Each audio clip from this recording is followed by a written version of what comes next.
الحمد لله نحمده ونستعينه ونستغفره ونؤمن به ونتوكل عليه ونعوذ بالله من شرور أنفسنا ومن سيئات أعمالنا من يهده الله فلا مضل له ومن يضلل فلا هادي له ونشهد أن لا إله إلا الله وحده لا شريك له ونشهد أن سيدنا ومولانا محمدا عبده ورسوله أما بعد قال الله تبارك وتعالى في القرآن المجيد والفرقان الحميد أعوذ بالله من الشيطان الرجيم بسم الله الرحمن الرحيم لقد كان لكم في رسول الله أسوة حسنة وقال تعالى قل إن كنتم تحبون الله فاتبعوني يحببكم الله وقال الله تبارك وتعالى في مقام آخر يا أيها الذين آمنوا كونوا مع الصادقين صدق الله العظيم قال النبي صلى الله عليه وسلم لا يؤمن أحدكم حتى أكون أحب إليه من والده وولده والناس أجمعين وقال النبي صلى الله عليه وسلم التاجر الصدوق الأمين مع النبيين والصديقين والشهداء أو كما قال عليه الصلاة والسلام اللهم صل على سيدنا مولانا محمد في أول كلامنا اللهم صل على سيدنا مولانا محمد في أوسط كلامنا اللهم صل على سيدنا مولانا محمد في آخر كلامنا اللهم لك الحمد كما أنت أهله وصل على محمد كما أنت أهله وافعل بنا ما أنت أهله فإنك أنت أهل التقوى وأهل المغفرة اللهم صل على محمد كلما ذكره الذاكرون وصل على محمد كلما غفل عن ذكره الغافلون رب اشرح لي صدري ويسر لي أمري واحلل عقدة من لساني يفقهوا قولي اللهم صل على محمد وآله ألف ألف مرة اللهم صل على محمد وآله ألف ألف مرة اللهم صل على محمد وآله ألف ألف مرة محترم ومعزز سامعین کرام بزرگان دین عظیم نوجوان ساتھیوں ایک مرتبہ دل کی گہرائیوں کے ساتھ درود پاک پڑھ لیں اللهم صل على سيدنا محمد وعلى آل سيدنا محمد وبارك وسلم معزز سامعین کرام اللہ تبارک و تعالی تک پہنچنے کا صرف ایک ہی راستہ ہے ایک ہی طریقہ ہے اور وہ راستہ اور طریقہ محمد رسول اللہ صلی اللہ علیہ وسلم کا ہے اللہ تبارک و تعالی نے قرآن پاک میں صاف وضاحت فرما دی اے میرے بندو اگر تم مجھ تک پہنچنا چاہتے ہو میری محبت پانا چاہتے ہو تو تمہیں میرے حبیب پاک صلی اللہ علیہ وسلم کی محبت کو پہلے آپ جانا پڑے گا آپ حضرات کے سامنے جو آیت مبارکہ پڑھی گئی ان کنتم تحبون اللہ فاتبعونی یحببکم اللہ کہ اللہ تبارک و تعالی فرماتے ہیں میری محبت پانا ہے میری محبت کو حاصل کرنا ہے تو نبی پاک صلی اللہ علیہ وسلم کی محبت کو اپنے دلوں میں بسانا پڑے گا اسی لیے اللہ تبارک و تعالی نے انسانوں کی ہدایت کے لیے انسانوں کی رہنمائی کے لیے طریقہ کار رسول اللہ صلی اللہ علیہ وسلم کا بتلایا اور فرمایا لقد كان لكم في رسول الله أسوة حسنة کہ تحقیق رسول اللہ صلی اللہ علیہ وسلم کی زندگی کا ہر گوشہ ہر حصہ ساری کی ساری انسانیت کے لیے نمونہ ہے ساری کی ساری امت کے لیے ایک آئیڈل ہے کہ انسان اپنی زندگی کے ہر حصے کے اندر ہر گوشے کے اندر جس میں وہ کامیاب ہونا چاہتا ہے تو نبی پاک صلی اللہ علیہ وسلم کی زندگی کو دیکھ لے اسی لیے اللہ تبارک و تعالی نے حبیب پاک صلی اللہ علیہ وسلم کی زندگی کا ہر ایک حصہ محفوظ رکھا ہے پیدائش سے لے کر وفات تک 63 سالہ زندگی کا ہر حصہ محفوظ ہے احادیث مبارکہ کے ذریعے سے ہم تک پہنچا ہے کہ تاکہ یہ امت کل قیامت کے دن یہ نہ کہہ سکے کہ اے اللہ کے نبی، اے اللہ تبارک و تعالی، ہمارے سامنے تو کوئی آئیڈل اور کوئی نمونہ نہیں تھا، ہم کیسے زندگی گزارتے؟ تو اللہ تبارک و تعالی نے محفوظ رکھ کر بتا دیا، اب بھی اگر کوئی انسان نافرمانی کر کے گمراہ ہو رہا ہے تو وہ اپنے آپ کا ٹھکانہ جہنم بنا رہا ہے۔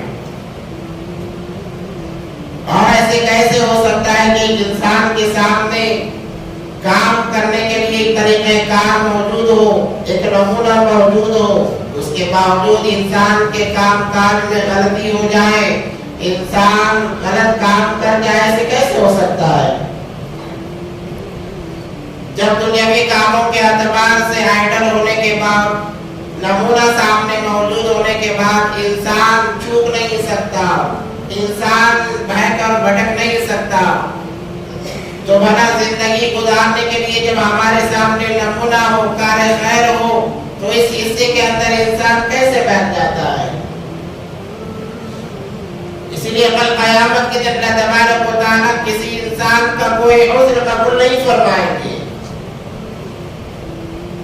کسی قسم کا اگر عذر انسان پیش کرتا ہے تو عذر کو رد کر دیا جائے گا، یہ کہہ کر کہ میں نے تمہارے لیے نمونے کے طور پر اپنے حبیب صلی اللہ علیہ وسلم کی زندگی کو محفوظ رکھا تھا۔ آج انسانیت دنیا کی ہر چیز کو اپناتی ہے، اگر نہیں اپناتی ہے تو نبی پاک صلی اللہ علیہ وسلم کی زندگی کو نہیں اپناتی ہے۔ انسان دن بدن دین سے دور ہوتا جا رہا ہے، دنیا کے قریب ہوتا جا رہا ہے، جس کی وجہ سے ہر طریقہ کار، ہر سنت طریقہ اس سے چھوٹتا جا رہا ہے، اور انسان اس دنیا کی زندگی کو کامیابی سمجھتا ہے۔ انسان دنیا کے حاصل ہو جانے کو کامیابی سمجھتا ہے، حالانکہ قرآن پاک اور احادیث مبارکہ کے اندر کہیں ایک نہیں ملتا کہ دنیا کا مل جانا کامیابی کی علامت ہے، مال کا مل جانا کامیابی کی علامت ہے۔ ہاں البتہ یہ ضرور ملے گا، جس کو نبی پاک صلی اللہ علیہ وسلم کی زندگی کے حصوں میں سے کوئی حصہ مل گیا وہ کامیاب ہے، جو اپنی زندگی کو نبی پاک صلی اللہ علیہ وسلم کی زندگی کے طرز پر گزارتا ہے وہ کامیاب ہے، یہ تو ملے گا۔ دنیا کے ملنے پر کامیابی کا حاصل ہو جانا یہ کہیں سے ثابت نہیں ہے، مگر انسان ایڑی چوٹی کی محنت لگاتا ہے اس دنیا کے اوپر تاکہ دنیا مجھے مل جائے، دنیا کا میں مالک بن جاؤں۔ پھر کیا ہوگا؟ پھر یہی ہوگا کہ ایک وقت آئے گا کہ اس دنیا کو چھوڑ کر تمہیں جانا پڑے گا، اور تمہارے ساتھ کوئی چیز آنے والی نہیں ہے۔ دنیا کا مال و متاع، ہیرے جواہرات، پراپرٹیاں، گاڑیاں، بنگلے جتنے بھی ہیں، سب کے سب دھڑے رہ جائیں گے موت پر، سب کے سب ہم سے جدا ہو جائیں گے، الگ ہو جائیں گے۔ ہمارے ساتھ کیا جائے گا؟ ہمارے ساتھ صرف وہی چیزیں جائیں گی، وہی اعمال جائیں گے جو ہم نے اللہ کے لیے کیے گئے، اللہ کی رضا کے لیے کیے گئے۔ وہ اعمال ہمارے آخرت کا ذخیرہ ہے، آخرت کے اندر کامیابی دلانے والے یہی اعمال ہیں، مگر انسان ان اعمال سے کوسوں دور نظر آ رہا ہے۔ یہ خرابی ہے، اسی لیے ہر جگہ سے مار اسے پڑ رہی ہے۔ سمجھنے والے سمجھ جاتے ہیں، سمجھنے والوں کے لیے تو اشارہ بھی کافی ہے، اور نہ سمجھ کے لیے سارا قرآن بتا دیا جائے تب بھی کوئی فرق نہیں پڑتا۔ آج ہماری زندگی کو ہم دیکھیں، کون ہماری زندگی کا کون سا حصہ نبی پاک صلی اللہ علیہ وسلم کی سنتوں سے لبریز ہے؟ ہمارا کون سا طریقہ ایسا ہے جس میں باقاعدگی کے ساتھ میں سنتوں پر عمل ہو رہا ہے؟ ہمارا کون سا کام ہے جس کے اندر ہم اللہ کا حکم دیکھتے ہیں، رسول اللہ صلی اللہ علیہ وسلم کا سنت طریقہ دیکھتے ہیں؟ کون سا ہمارا کام ایسا ہے؟ ہمارے کام نبی پاک اللہ کے حکموں سے دور ہیں، نبی پاک صلی اللہ علیہ وسلم کے طریقوں سے دور ہیں، جس کی وجہ سے کام کے اندر خیر و برکت نہیں، عافیت نہیں، جب عافیت نہیں، خیر و برکت نہیں، انسان کے اندر حرص بڑھتا جا رہا ہے، تو انسان اس حرص کے چکر میں حلال کو حرام کو بھی حلال سمجھ کر حاصل کر رہا ہے، اور وہی اس کی غذا بن رہی ہے۔ جب حرام غذا بنے گی، انسان سب سے پہلے اعمال سے دور ہوگا، فرائض سے دور ہوگا۔ ہم یہ سوچتے ہیں نمازوں کا چھوٹ جانا، نمازوں کا قضا ہو جانا، فرائض کا چھوٹ جانا، یہ ہماری سستی کاہلی کی وجہ سے ہے۔ سستی اور کاہلی کا 1% اس کے اندر حصہ شامل ہوتا ہے، زیادہ تر ہمارے کمائی حلال نہ ہونے کی وجہ بنتی ہے۔ جب انسان اعمال سے دور ہوتا چلا جا رہا ہے، روزانہ دور ہوتا چلا جا رہا ہے، تو اپنے کمائی پر ایک نظر ہم ڈالیں، جو ہم حاصل کر رہے ہیں، جو غذا ہماری بن رہی ہے، کیا اس غذا کے حصول کے اندر ہم طریقہ رسول اللہ صلی اللہ علیہ وسلم کا دیکھ رہے ہیں؟ اگر رسول اللہ صلی اللہ علیہ وسلم کا طریقہ نہیں ہے تو اس مال کے حصول کو ترک کر دیں، چھوڑ دیں، کیونکہ وہ مال ہمارے لیے دنیا میں بھی وبال بنے گا، آخرت میں بھی وبال بنے گا۔ انسان بغیر سوچے سمجھے کماتا ہے، معلوم ہے حرام ہے پھر بھی کماتا ہے، سوچتا ہے کہ بہت سارا اکٹھا ہو جائے گا، اس کے بعد میں اس کام کو چھوڑ دوں گا، مگر وہ حرص ختم نہیں ہوتی ہے، بڑھتی چلی جاتی ہے، بڑھتی چلی جاتی ہے، آخرکار مکمل اعمال سے دور ہو جاتا ہے۔ پھر ایک وقت ایسا آتا ہے کہ حرام کے مال کو کھانے کی وجہ سے ایسی بیماریاں مسلط ہو جاتی ہے کہ لاعلاج مریض بن جاتا ہے۔ آپ کتنا کمایا تھا، سارا کا سارا اس بیماری کے پیچھے لٹاتا ہے، بیماری کے پیچھے خرچ کرتا ہے، مگر پھر بھی صحت نہیں مل رہی ہے، پھر دعائیں کرانے کے پیچھے چکر میں لگ جاتا ہے، عاملوں کے پاس جاتا ہے، سوچتا ہے کسی نے کوئی جادو کر دیا ہوگا۔ اس وقت بھی نہیں سوچتا کہ کم سے کم چلو اپنی کمائی کو بدلا جائے، اللہ کی طرف متوجہ ہو جائے، یہ خیال انسان کے دماغ میں نہیں آتا ہے۔ اس لیے ہر کام کے اندر حکم اللہ کا دیکھنا ہوگا، طریقہ رسول اللہ صلی اللہ علیہ وسلم کا دیکھنا ہوگا، تو ہماری زندگی صحیح راستے پر چلے گی، ہماری کمائی حلال رہے گی، پاکیزہ ہوگی، جس کی وجہ سے اعمال پر جمنا ہمارے لیے آسان ہو جائے گا۔ ایسا ہو نہیں سکتا کہ انسان حلال مال کمائے، مکمل حلال مال کمائے اور حلال غذا استعمال کرے اور وہ اعمال سے دور ہو جائے۔ حلال غذا انسان کو اعمال پر آمادہ کرتی ہے، حرام غذا انسان کو اعمال سے دور کرتی ہے۔ ہر کوئی اپنی زندگی میں یہ سوچ سکتا ہے، جیسے میں نے کہا لقد کان لکم فی رسول اللہ اسوۃ حسنہ، نبی پاک صلی اللہ علیہ وسلم کا طریقہ کار ہر شعبے میں محفوظ ہے، بچپنے کی زندگی ہے، نبی پاک صلی اللہ علیہ وسلم کا مبارک بچپنا ہمارے سامنے، جوانی کی زندگی ہے، نبی پاک صلی اللہ علیہ وسلم کی جوانی مبارک ہمارے سامنے، کہ جوانی میں کیا کیا اعمال نبی علیہ السلام نے کیے ہیں۔ جیسے میں نے پوچھتے جو میں بیان کیا کہ نبی پاک صلی اللہ علیہ وسلم کا بچپنا بھی اتنا پاکیزہ کہ اس پر کوئی انگلی نہیں اٹھا سکتا۔ میں نے مثال دی کہ جب دائی حلیمہ نبی پاک صلی اللہ علیہ وسلم کو دودھ پلانے لگی، دوسرا سینہ پیش کیا تو نبی پاک صلی اللہ علیہ وسلم نے دودھ پینے سے انکار کر دیا۔ یہ سبق تھا امت کے لیے، اس لیے انکار کیا کہ یہ حصہ میرے بھائی عبداللہ کا ہے، حضرت حلیمہ کا دوسرا بیٹا بھی تھا، کہیں اس کی حق تلفی نہ ہو جائے، اس کے حق پر قبضہ کرنے والے نہ بن جاؤں۔ دودھ پینے بچے کی کیا عمر ہو سکتی ہے، مگر نبی پاک صلی اللہ علیہ وسلم تعلیم بلکہ معلم بن کر آئے ہیں، تعلیم دینے کے لیے آئے امت کو، تو یہ تعلیم بچپنے میں دی جا رہی ہے کہ کبھی اپنے بھائیوں کے حصے کو نہ ہڑپو، ان کے حقوق انہیں ادا کرتے رہو۔ آج اب جوان ہوئے ہیں تو نبی پاک صلی اللہ علیہ وسلم کی جوانی مبارک ہمارے سامنے، جوانی میں کیا کیا کام کی نبی پاک صلی اللہ علیہ وسلم نے، وہ ہمارے سامنے محفوظ ہے۔ جیسے میں نے مجھ میں کہا بہن کے حقوق کو ادا کرنے کے بارے میں نبی پاک صلی اللہ علیہ وسلم کا کیا کردار رہا ہے، حقیقی بھائی بہن نبی پاک صلی اللہ علیہ وسلم کے نہیں ہیں، دودھ شریک بھائی، دودھ شریک بہن ہیں۔ کیا مطلب ہے کہ انسان جس عورت کا دودھ پیتا ہے وہ دودھ شریک ماں بن جاتی ہے۔ یہاں تک کہ فقہا فرماتے ہیں دودھ شریک مرد اور عورت کا نکاح بھی حرام ہے، وہ ایسے ہی بھائی بہن ہے جیسے حقیقی بھائی بہن ہیں۔ مگر ہمارے معاشرے کے اندر اس کو اہمیت نہیں دی جاتی۔ ایک عورت اپنے بچے کو بھی دودھ پلاتی ہے، دوسرے کے بچے کو بھی دودھ پلاتی ہے، یا اپنے بچی کو دودھ پلاتی ہے، دوسرے کے بچے کو بھی دودھ پلاتی ہے۔ اب جب بڑے ہو گئے کہتے ہیں کہ بچپن میں ہم نے دودھ پلایا، چلو ان کا نکاح کر دیتے ہیں۔ حرام ہے، وہ دودھ شریک بھائی بن جاتے ہیں۔ مگر یہ لحاظ ہم مسلمان ہونے کے باوجود نہیں رکھتے ہیں۔ یہ تعلیم دی جا رہی ہے،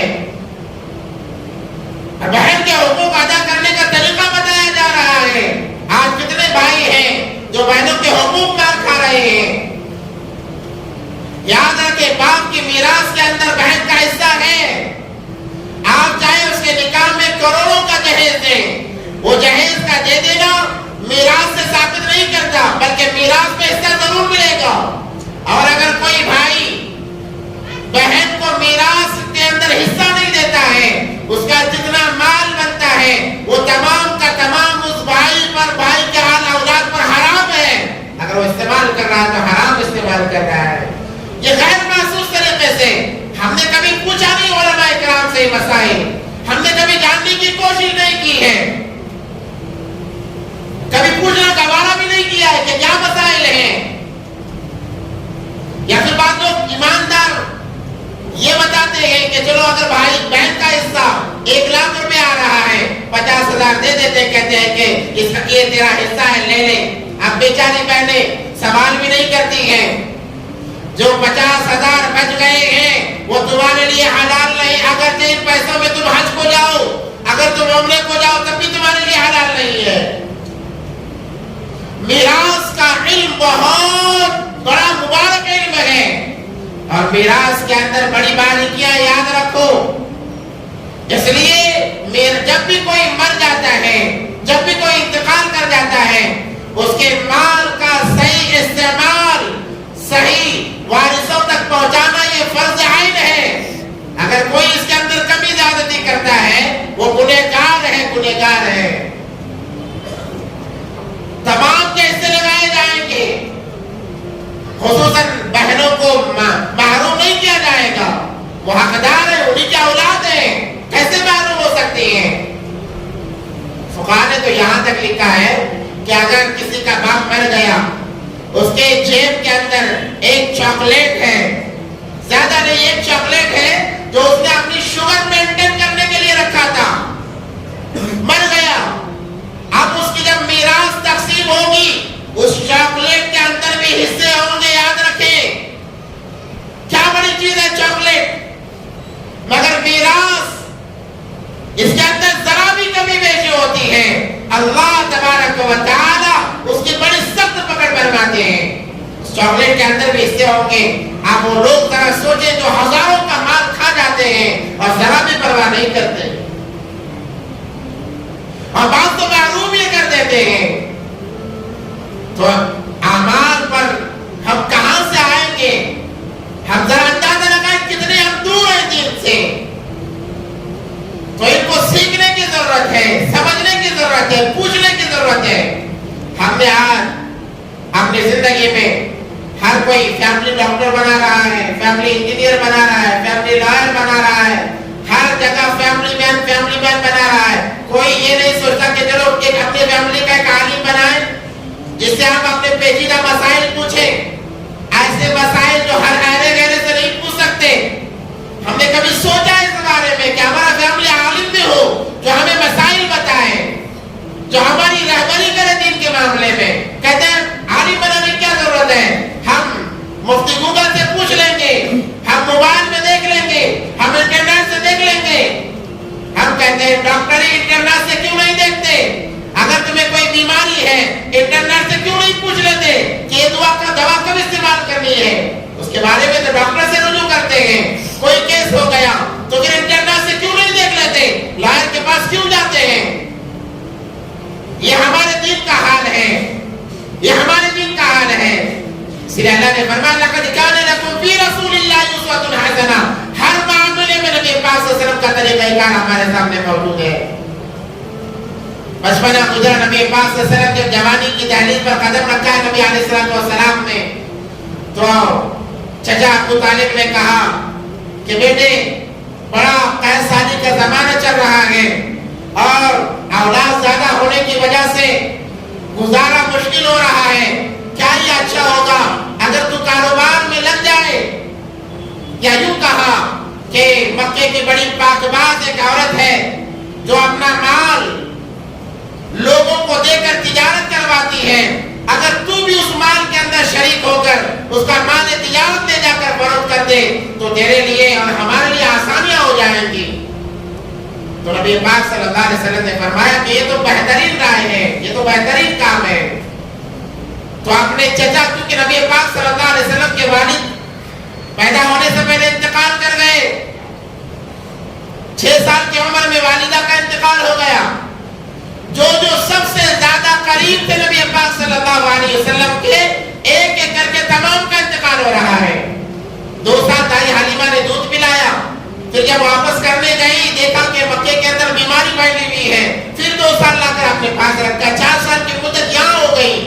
اب جب 4 سال کے ہو گئے پھر اپنے والدہ کے حوالے کیا. 2 سال اپنی والدہ کے ساتھ رہے ہیں, زیادہ عرصہ نہیں گزارا بلکہ صرف 2 سال کا عرصہ اپنے والدہ کے ساتھ گزارا. اللہ تبارک و تعالیٰ نے والدہ کو بھی بلا لیا. یتیم تھے اور زیادہ یتیمی جانی ہو گئی. اب ایک دادا باقی رہے. جب 8 سال کی عمر کو پہنچے ہیں دادا عبد المطلب کا بھی انتقال ہو گیا. اور جب ان کا انتقال ہو گیا ابو طالب کے حوالے ان کو کر دیا گیا. ابو طالب نے ان کی نگہبانی کی, ان کی نگہداشت کی, ان کی پرورش کی.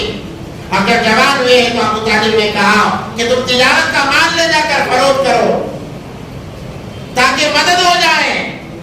تو نبی پاک صلی اللہ علیہ وسلم نے تجارت کی ہے اپنے چچا کی مدد کے لیے, ان کا ہاتھ بٹانے کے لیے.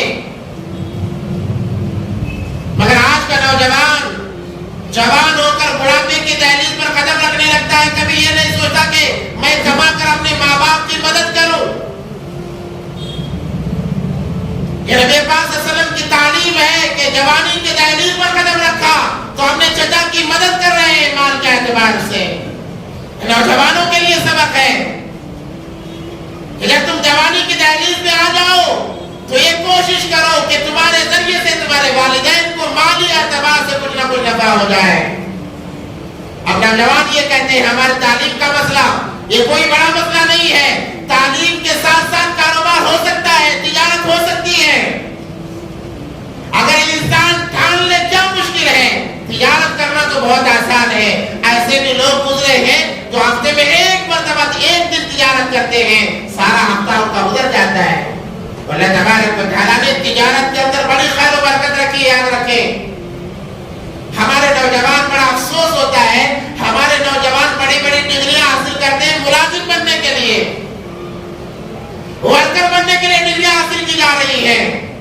آپ تعلیم حاصل کرو اور اس کے ساتھ ساتھ تجارت میں آؤ. اللہ نے تجارت کے اندر برکت کا وعدہ فرمایا ہے. جو انسان تجارت کرتا ہے وہ کبھی کسی کا محتاج نہیں رہتا, اگر یہ تجارت چھوٹی ہی کیوں نہ, کوئی مسئلہ نہیں ہے. تو نبی پاک صلی اللہ علیہ وسلم نے حضرت خدیجہ رضی اللہ تعالیٰ عنہ کا مال لے کر تجارت کے لیے ملک شام کا سفر کیا ہے اور اپنے چچا کی مدد کی ہے اور تاجروں کے لیے یہ سبق دیا تجارت کیسے کی جاتی ہے. تاجر لوگ کہتے ہیں تجارت اتنا آسان کام نہیں ہے, کرنے والوں کو پتا ہوتا ہے. جب علماء تجارت کے خلاف بولتے ہیں, تجارت کے متعلق بولتے ہیں, تاجر لوگ کہتے ہیں ان علماء کو تجارت کے بارے میں کیا معلوم ہے. تو میں آپ کی جانکاری کے لیے بتاؤں, کوئی انسان اس وقت تک عالم نہیں بنتا جب تک وہ 1 سال مکمل تجارت کے علم کو نہ سیکھ لے. 1 سال مکمل تجارت کے علوم کو سکھایا جاتا ہے. اور جب کوئی انسان مفتی بنتا ہے تو تجارت کے معاملات میں, لین دین کے معاملات میں اسے پی ایچ ڈی کرنا پڑتا ہے, تب جا کر وہ مفتی کہلاتا ہے. اور آپ کہتے ہوں کہ ان علماء کو کیا پتا ہے تجارت کے بارے میں. نبی پاک صلی اللہ علیہ وسلم نے تجارت کر کے بتا دیا کہ حضرت خدیجہ رضی اللہ تعالیٰ عنہ کا مال لے کر گئے ہیں اور ملک شام کے بازاروں میں مال کو فروخت کر رہے ہیں، ایمانداری کے ساتھ میں، دیانتداری کے ساتھ میں، امانتداری کے ساتھ میں، اور دگنا بلکہ 3 گنا نفع کما کر واپس آ رہے ہیں. جب واپس آئے حضرت خدیجہ رضی اللہ تعالیٰ عنہ نے فرمایا سالوں سے میرا مال لوگ لے جا کر تجارت کرتے ہیں مگر اتنا نفع کبھی نہیں ہوا جتنا آپ نے نفع کما کر دیا ہے. جب انسان کے اندر امانتداری دیانتداری آتی ہے اللہ تبارک و تعالی مال میں برکت عطا فرما دیتے ہیں. اسی لیے نبی علیہ الصلوۃ والسلام کا فرمان التاجر الصدوق الامین مع النبیین والصدیقین والشہداء کہ سچا تاجر جو ہے، امانتدار تاجر جو ہے وہ کل قیامت کے دن انبیاء کے ساتھ میں ہوگا، نبیوں کے ساتھ میں اس کا مقام ہوگا. جو تجارت میں امانتداری اپناتا ہے، تجارت میں دیانتداری اپناتا ہے، قرآن کہتا ہے یا ایھا الذین آمنوا کونوا مع الصادقین، اے ایمان والو سچوں کے ساتھ رہو. اور سچائی سب سے زیادہ تاجروں میں ہونی چاہیے. آج کا تاجر کہتا ہے جھوٹ کے بغیر تجارت نہیں چلتی ہے، جھوٹ نہیں بولیں گے تجارت کیسے چلے گی، اور جھوٹ سے اپنی تجارت کو چمکا رہا ہے اور اپنے آپ کو بڑا عقل مند سمجھتا ہے. شریعت اعتبار سے اس سے بڑا بیوقوف کوئی نہیں ہے جو جھوٹ کے سارے تجارت کو چمکائے اپنے آپ کو ہوشیار سمجھے. کہتے ہیں جھوٹ کے بغیر تجارت چل ہی نہیں سکتی. صحابہ نے تجارت کی ہے، کیا جھوٹ تھا ان کے تجارت میں؟ نبی نے تجارت کی ہے، کیا جھوٹ تھا ان کی تجارت میں؟ جب ان کی تجارتیں چمک سکتی ہیں سچائی کے ساتھ، امانت کے ساتھ، دیانت کے ساتھ، ہماری تجارتیں کیوں نہیں چمک سکتی؟ ہم کرنا نہیں چاہتے، ہم اپنی تجارتوں میں سچائی کو لانا نہیں چاہتے، اس لیے ہماری تجارتیں نہیں چمکتی ہیں، ہماری تجارتیں کارگر نہیں ہوتی ہیں. جھوٹ یہ سب سے بڑا گناہ ہے بلکہ حرام ہے، یاد رکھیں. نبی پاک علیہ الصلوۃ والسلام نے فرمایا جب جھوٹ کے متعلق پوچھا گیا نبی علیہ الصلوۃ والسلام نے فرمایا میرا امتی سب کچھ ہو سکتا ہے، زانی ہو سکتا ہے، شرابی ہو سکتا ہے، جواری ہو سکتا ہے، کبابی ہو سکتا ہے، مگر جھوٹا نہیں ہو سکتا. میرا امتی جھوٹا نہیں ہو سکتا ہے. اور یہ امت کا فرد مومن، فرد مسلم کہتا ہے جھوٹ کے بغیر کیسی تجارت ہے؟ کیا جواب دیں گے اللہ کے نبی علیہ الصلوۃ والسلام سے جب کل قیامت کے دن پوچھا جائے گا؟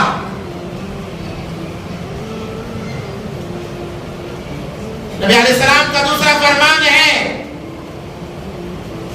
التاجر یحشرون یوم القیامہ فجارا فساقا الا من اتقى وبر وصدق، کہ کل قیامت ان تاجروں کو منہ کے بل گھسیٹ کر جہنم کی طرف لے جائے گا، انہیں فاجر بنا کر اٹھایا جائے گا، فاسق بنا کر اٹھایا جائے گا، مگر وہ جنہوں نے سچائی کو اپنایا تجارت میں،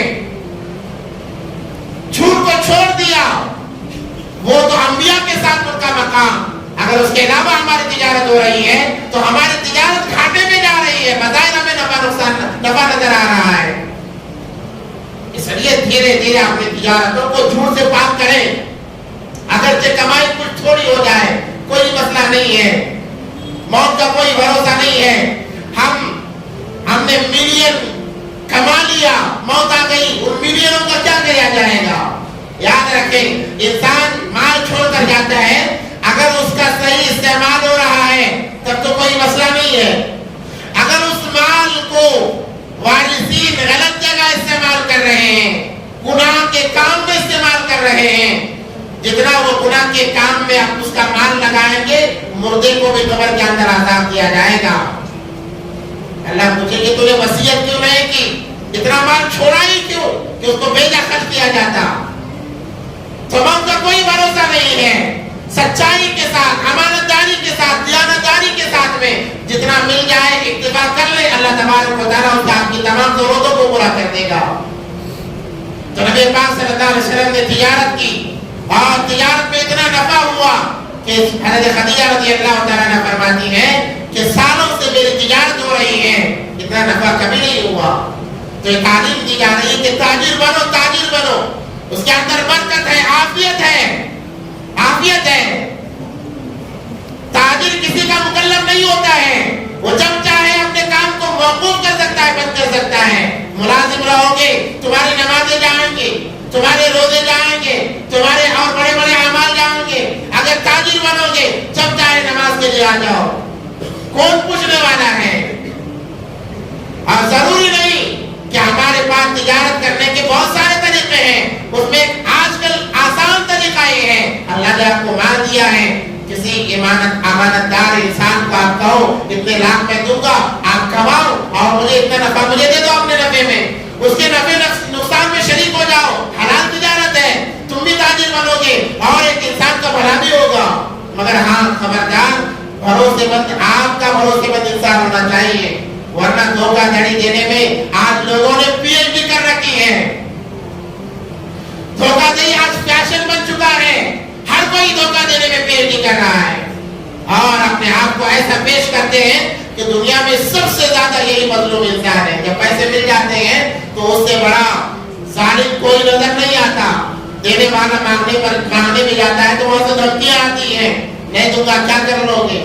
اس لیے کوئی آپ کا امانت دار، آپ کا بھروسے مند انسان ہے، آپ مان لگاؤ اور پرسنٹیج طے کرو کہ اتنا اتنا نفع میں مجھے حصہ دے دو. اگر نقصان ہے تو نقصان میں بھی آپ شریک رہو. یاد رکھیں اس معاملے میں یہ باریکی ہے، آپ کو نفع اور نقصان دونوں میں شریک ہونا پڑے گا. مثال کے طور پر آپ نے 1 لاکھ روپے لگایا، وہ کام کر رہا تھا، ایسا ہوا کہ نقصان ہو گیا تو آپ کے مال میں بھی نقصان ہوگا. اور اگر نفع آ رہا ہے تو آپ کو نفع ملے گا. نفع نقصان دونوں میں شریک ہونا یہ حلال تجارت ہے، آپ کو ہر کوئی کر سکتا ہے. ایسی تجارتوں کا ایک رواج ڈالیں اور اپنے آپ کو تاجر بنائیں، اپنے آپ کو تاجر بنائیں. امام اعظم ابو حنیفہ رحمۃ اللہ علیہ کے بارے میں آتا ہے بڑے تاجر تھے. ہم تو انہیں صرف امام سمجھتے ہیں، اللہ والا سمجھتے ہیں، مگر دنیاوی اعتبار سے وہ سب سے بڑے تاجر تھے. ریشمی کپڑوں کا ان کی تجارت تھی، ریشم کی تجارت تھی جو آج دنیا میں سب سے زیادہ مہنگی بکتی ہے. ایک مرتبہ انہوں نے ایک آدمی کو مال دے کر بھیجا، لے جانے والا لے کر چلا گیا. جب وہاں پر پہنچا جہاں پر فروخت کرنا تو دیکھا کہ بزنس ڈاؤن چل رہا ہے، کاروبار اتنی نہیں ہے. اس نے مال کو بیچنا بند کر دیا، روکے رکھا. اور جب مانگ بڑھنے لگی اس وقت میں اس نے فرق نہیں کیا بلکہ اور روکے رکھا. جب سب تاجروں کے پاس مال ختم ہو گیا، لوگ اور مال کو مانگنے لگے، مال کا سوال ہونے لگا، تب اس نے لے جا کر مال رکھا اور اضافہ کر کے ریٹ کو بڑھا کر فروخت کرنے لگا. ایک کے اوپر 1 روپیہ ایکسٹرا لگانے لگا کیونکہ لوگوں کو ضرورت تھی مال کی. لوگ خریدتے گئے یہاں تک کہ سارا مال ختم ہو گیا. 1 لاکھ کی جگہ وہ 3 لاکھ نفع لے کر آیا. امام اعظم ابو حنیفہ رحمۃ اللہ علیہ نے پوچھا کہ مال کا کیا بنا؟ کہا کہ بہت زیادہ نفع لے کر آیا ہوں. انہوں نے سوچا کہ 1 لاکھ کے 2 لاکھ ہو گئے ہوں گے زیادہ سے زیادہ، اگر نفع میں بیچا تب بھی اتنا ہی ہوگا. مگر انہوں نے 3 لاکھ جب پیش کیے، امام ابو حنیفہ رحمۃ اللہ علیہ نے کہا یہ تو ناممکن بات ہے کہ 1 لاکھ کے 3 لاکھ بن جائیں. تم نے کیسے تجارت کی بتاؤ؟ پوچھا حضرت امام اعظم ابو حنیفہ رحمۃ اللہ علیہ نے. اس نے کہا کہ میں نے جب دیکھا بازار ٹھنڈا چل رہا تھا، میں نے اپنے مال کو روک لیا اور جب مال کی مانگ ہونے لگی، جب سب کے پاس کا مال ختم ہو گیا تب تک میں نے اپنا مال نہیں اتارا. جب سب کا مال ختم ہو گیا اس کے بعد مال کی مانگ اور بڑھ گئی، تب میں نے اپنا مال اتارا اور 1 کے بجائے 2 کے اوپر نفع لگا دیا. اور ایسے میں نے 3 لاکھ روپے نفع کمایا. امام اعظم ابو حنیفہ رحمۃ اللہ علیہ افسوس کرنے لگے، کہنے لگے تم نے میری تجارت کو غارت کر دیا، ضائع و برباد کر دیا. اب وہ سوچنے لگا امام صاحب کو کیا ہو گیا، میں نے اتنا نفع انہیں کما کے دیا ہے اور یہ کہہ رہے کہ تم نے غارت کر دیا. جب اس نے پوچھا امام صاحب رحمۃ اللہ علیہ نے فرمایا نبی پاک صلی اللہ علیہ وسلم کی حدیث شریفہ، حدیث مبارکہ ہے کہ اپنے مال کو اس وقت میں روکے نہ رکھو جب لوگوں کو اس کی ضرورت ہو.